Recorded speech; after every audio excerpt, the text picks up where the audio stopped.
අයිබෝන් සුබ දවසක් ජයවා. පසුගිය ලෙසන් එකේ මම ඔයගොල්ලන්ට කියලා දුන්නා A major chord එකයි B major chord එකයි C7 chord එකයි chord තුනක් කියලා දුන්නා. එතකොට අද මම කියලා දෙනවා ඔයගොල්ලන්ට C minor chord එකයි D7 එකයි dominant 7. ඒක තමයි අද ඔයගොල්ලෝ කියලා දෙන්නේ. එතකොට දැන් ඔයගොල්ලෝ C D E F G A B chord එකයි C dominant 7 එකයි. ඔය ගන්න එතකොට අද කියලා දෙන්න C minor chord එකයි right C minor chord එකයි මේ D7 chord එකයි අදකින් කියලා දෙන්න right එතකොට අද අදින් පස්සේ මේ බ්‍රෙඩ් බෝඩ් එක ගණන් කරන කතන්දරේ පොඩ්ඩක් නවත්තමු. දැන් අපිට දාම බ්‍රෙඩ් බෝඩ් එක ගණන් කරගෙන ඉන්න බෑනේ. බ්‍රෙඩ් බෝඩ් එක ගණන් කරන කතන්දරේ අදින් නවත්තලා දාමු. අදත් කියලා දෙන්නම් අලුත් කෝඩ් එකක් නිසා යන්නේ C minor එක 1 2 3 4 5. මේ පළවෙනි බ්‍රෙඩ් පහෙන් අපි 1 2 ඇතෑරලා 3 4 5 තමයි ගන්නෙ C minor කෝඩ් එකට. එතකොට මේ C minor කෝඩ් එක අල්ලනකොට මේ ටිකෙන් අපි පළවෙනි ඇඟිල්ල තියන්න ඕනේ මේ තුන්වෙනි බ්‍රෙඩ් එකට. මේ තුන්වෙනි බ්‍රෙඩ් එකේ පළවෙනි කම්බිය E වයර් එකට තියනවා පළවෙනි ඇඟිල්ල right. එතකොට අපි මේ දෙවෙනි ඇඟිල්ල තියනවා හතරවෙනි බ්‍රෙඩ් එකේ right බලන්න. හතරවෙනි බ්‍රෙඩ් එකේ අපි තියනවා දෙවෙනි වයර් එකට B වයර් එකට. ඊට පස්සේ අපි මේ අපේ තුන්වෙනි ඇඟිල්ල තියනවා පස්වෙනි එකේ හතරවෙනි වයර් එකට මේ හතරවෙනි වයර් එකට. අපි අපේ හතරවෙනි ඇඟිල්ල තමයි තියන්නේ G වයර් එකට තුන්වෙනි වයර් එකට. right ඔන්නෝක තමයි C minor chord එක කියන්නේ. right අය බලා ගන්න. තුන්වෙනි බ්‍රෙඩ් එකේ පළවෙනි කම්බියට තියනවා අපි පළවෙනි ඇඟිල්ල. හතරවෙනි බ්‍රෙඩ් එකේ යට ඉඳන් දෙවෙනි වයර් එක B වයර් එකට අපි තියනවා අපේ දෙවෙනි ඇඟිල්ල. පස්වෙනි බ්‍රෙඩ් එකේ right පස්වෙනි බ්‍රෙඩ් එකේ අපි තියනවා හතරවෙනි කම්බියට අපි තුන්වෙනි ඇඟිල්ල. අපි හතරවෙනි ඇඟිල්ල තියනවා පස්වෙනි බ්‍රෙඩ් එකේමයි G වයර් එක හතරවෙනි ඇඟිල්ල තියනවා තුන්වෙනි කම්බිය G වයර් එකට. right පළවෙනි ඇඟිල්ල තියනවා තුන්වෙනි බ්‍රෙඩ් එකේ පළවෙනි එකට. දෙවෙනි ඇඟිල්ල තියනවා හතරවෙනි බ්‍රෙඩ් එකේ දෙවෙනි වයර් එක B වයර් එකට. අපි පස්වෙනි බ්‍රෙඩ් එකේ හතරවෙනි කම්බියට තිය හතරවෙනි වයර් එකට අපි තියනවා තුන්වෙනි ඇඟිල්ල. හතරවෙනි ඇඟිල්ල තියනවා පස්වෙනි බ්‍රෙඩ් එකේමයි තුන්වෙනි වයර් එකට G වයර් එකට හතරවෙනි ඇඟිල්ල. ඔන්නෝක තමයි C minor chord එක කියලා කියන්නේ. right එතකොට මේ C minor chord එක වගේම අනිත් ඒවා වගේම මේ C minor එකෙත් මේ හරි ක්ලියර් ටෝන් එකක් තියෙනවා දැන් අර කලින් ඒ වගේ. ඒ වගේම තමයි මේ පික් එක alternate pick දෙපැත්තට ප්ලේ කරන්නේ. එක පැත්තට ගහගෙන යනකොට මෙහෙම ඉත පැත්තට. එහෙම දෙපැත්තට ප්ලේ කරන්න පුරුදු වෙන්න. එතකොට මේ ඒ කෝඩ් එකත් එක්කම C minor කෝඩ් එකක් ප්‍රැක්ටිස් කරන්න. ඊට පස්සේ මම ඔය 7 කෝඩ් ටිකක් කියලා දීලා මේජර් 7 ටිකක් කියලා දීලා ඔය එකම තමයි මේ ෆ්ලැට් ෂාප් කියන ඔය නෝට් ඔය කෝඩ් වලින්ම හැදෙන එකක් තමයි ඒ ටික. ඒ දෙක කියලා දෙන්නම්. ඊට පස්සේ මම කියලා දෙන්නම් 7 කෝඩ් එකක් හැදෙන්නේ කොහොමද? ඊට පස්සේ 7 එකකට මොනවද මේ අදාළ වෙන නෝට් එක 7 නෝට් එකක් හැදෙන්නේ කොහොමද? ෆ්ලැට් මේ කියන්නේ ඩොමිනන්ට් 7 එක වෙන්නේ කොහොමද? මේජර් 7 එක වෙන්නේ කොහොමද කියලා මම ඊට පස්සේ කියලා දෙන්නම්. මේ ටික ඉවර කරගෙන right? ඒක නිසා අපි දැනට C minor එකයි D7 එකයි බලාගමු. එතකොට C minor chord එක උනායි බලා ගන්න. C minor එක ඒක අපි පළවෙනි එක තියෙනවා පළවෙනි ඇඟිල්ල තියෙනවා තුන්වෙනි බ්‍රෙඩ් එකට. right ඉක්මනට කියලා දෙන්නම්.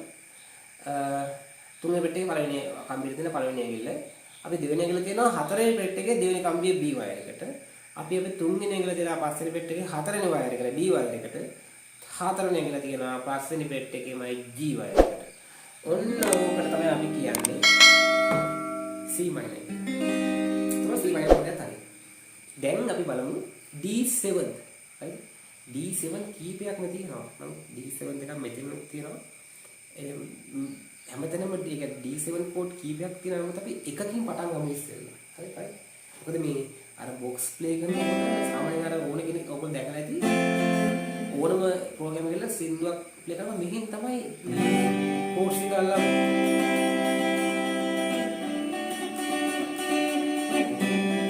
මෙහෙන්දි කෝඩ්ස් ටික ගන්න අපි සාර මෙහෙන් තියෙන D7 එකක් බලමු ඉස්සෙල්ලා.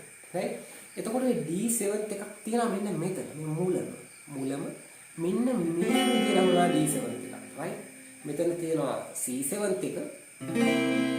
ඒ වගේම මෙතන තියෙනවා D7 එකක්.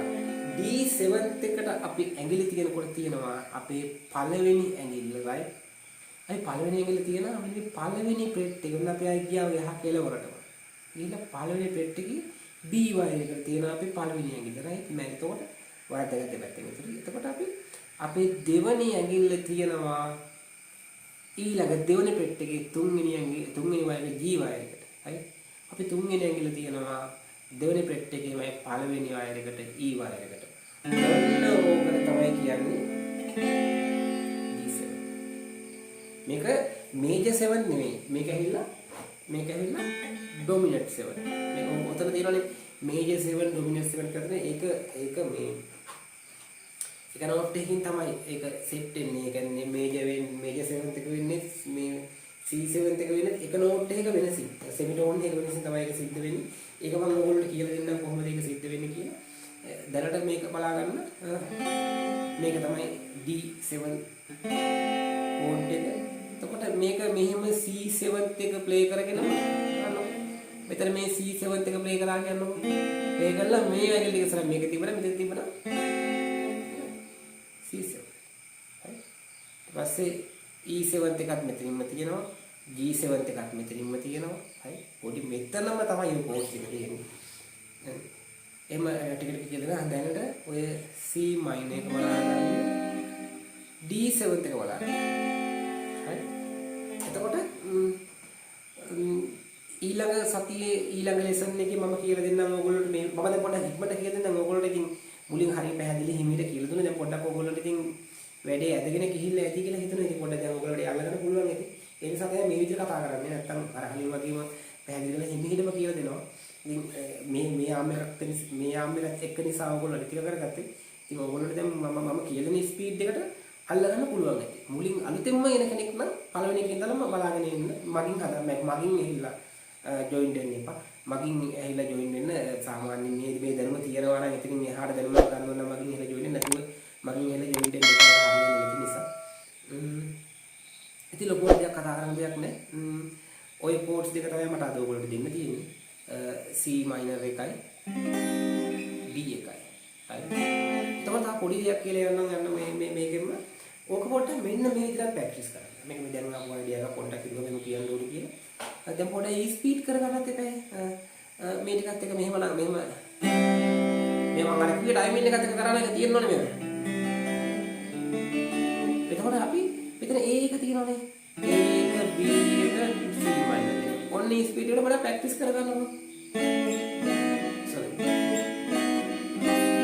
F එකට යන්න. F එකයි B මේජර් එකයි C minor එකයි.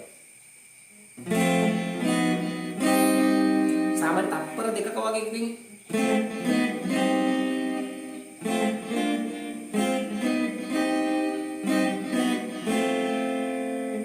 මේක නම් තත්පරෙන් වගේ ඒ ස්පීඩ් එකට එන්න ඕනනේ.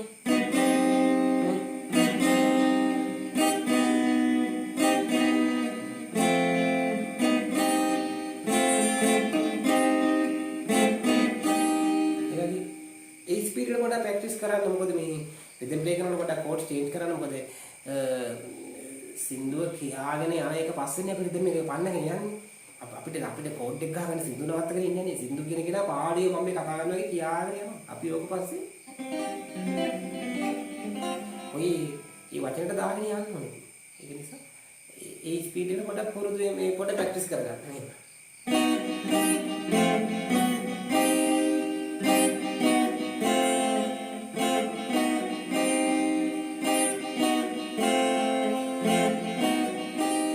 අතරේ D7 එකක් ගිහින් C7 එකක් ගිහින් මේ අතරේ ගිහින් මේවට ගිහින් ඒ ටික වෙනම කරන්න මේ ටික වෙනම කරන්න.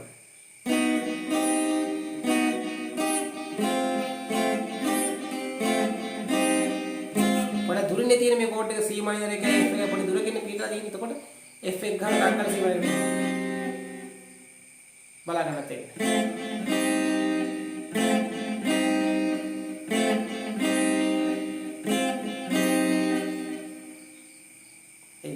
right එහෙනම් ඔය ටික කරගන්න. ඊ තව ලෙසන් එකක් ඉක්මනට මාර්ගෙන එන්න. මම දැන් ලෙසන් ටිකක් වැඩිපුර කරන්න කරනවා කියලා හිතුවා. මොකද මම දැන් මෙලඩි ප්ලේ කරන එක පොඩ්ඩක් මට අවුල් ගියා. මේ කියන්නේ අවුල් ගියා කියන්නේ මගේ වරදක් නෙමෙයි, පොඩි ප්‍රශ්නයක් ආවා. ඒක නිසා මම මෙලඩි ප්ලේ කරන එක පොඩ්ඩක් නැවැත්තුවා. ඒ ලෙසන් ටික වැඩිපුර කරලා දෙන එක නිසා මෙලඩි ගයි ප්ලේ කරන්න නැත්තේ නැහැ දැනට. ඒක නිසා ඉතින් ඕගොල්ලන්ට සුබ දවසක්. ජය වේවා. ඔය ටික කරගන්න. හම්බු ඊළඟ ලෙසන් එකේ මම හිතනවා ඔය ටික ඕගොල්ලෝ හොඳට ප්‍රැක්ටිස් කරගන්න කියලා.